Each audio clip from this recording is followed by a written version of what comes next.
Hey, remember me? I'm John, and if you don't know me, you should probably watch the last video first, the link in the description, because today, I'm not talking about systems from the outside. I'm inside one.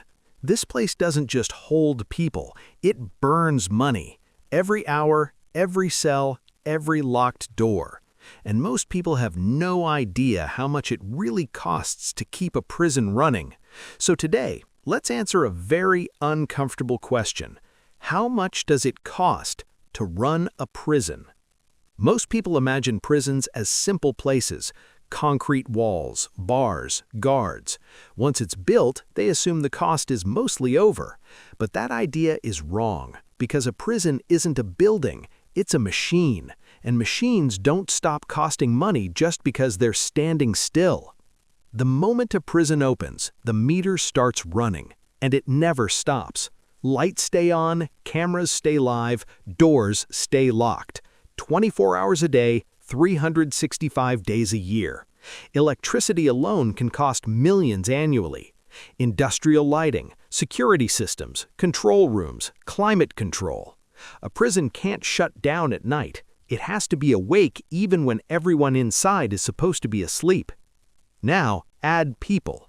Correctional officers, supervisors, medical staff, mental health professionals, administrative workers, maintenance crews.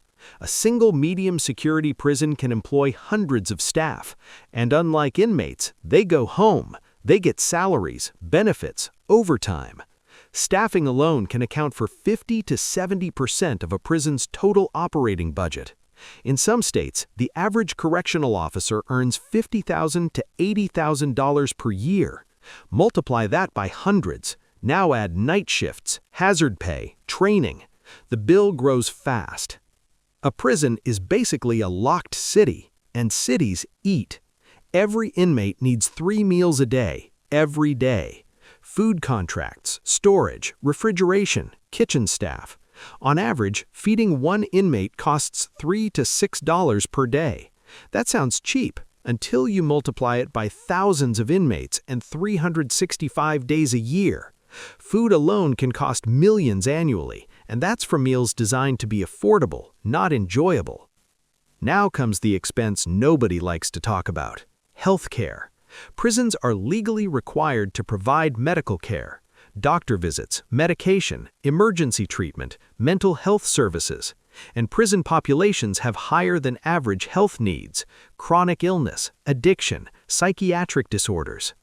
Healthcare costs per inmate can range from $5,000 to $10,000 per year. In some facilities, it's even higher.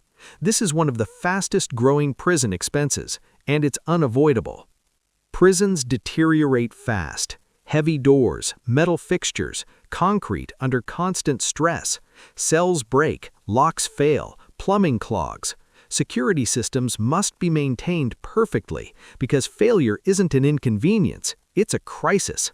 Maintenance costs can reach millions per year, especially in older facilities, and many prisons are old, very old. So, let's put it together. In the United States, the average cost per inmate per year is $35,000 to $60,000. In some states, it exceeds $80,000. That means housing 1,000 inmates can cost $35 to $60 million a year.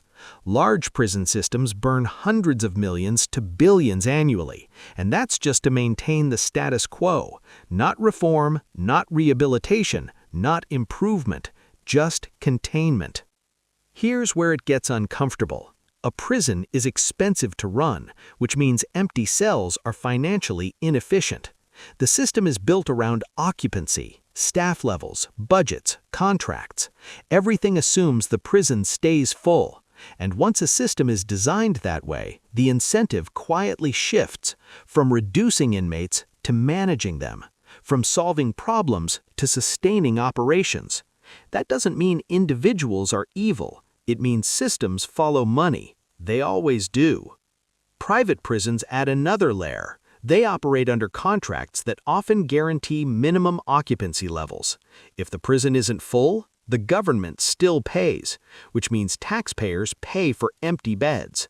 And once profit enters incarceration, cost-cutting pressures appear. Lower staffing, cheaper food, reduced services.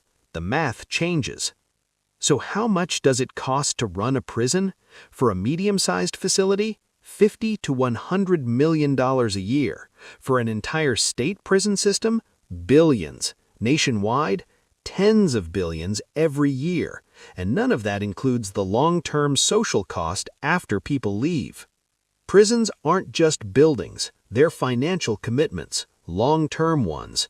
And once you build them, once you staff them, once you fund them, they don't want to shrink, they want to survive. So when people ask why prison systems rarely get smaller, it's not just about crime, it's about cost, incentives, and momentum. And those are some of the hardest things to stop. If this changed how you think, even a little, hit like, subscribe for more deep dives into systems, money, and power, and I'll see you in the next one.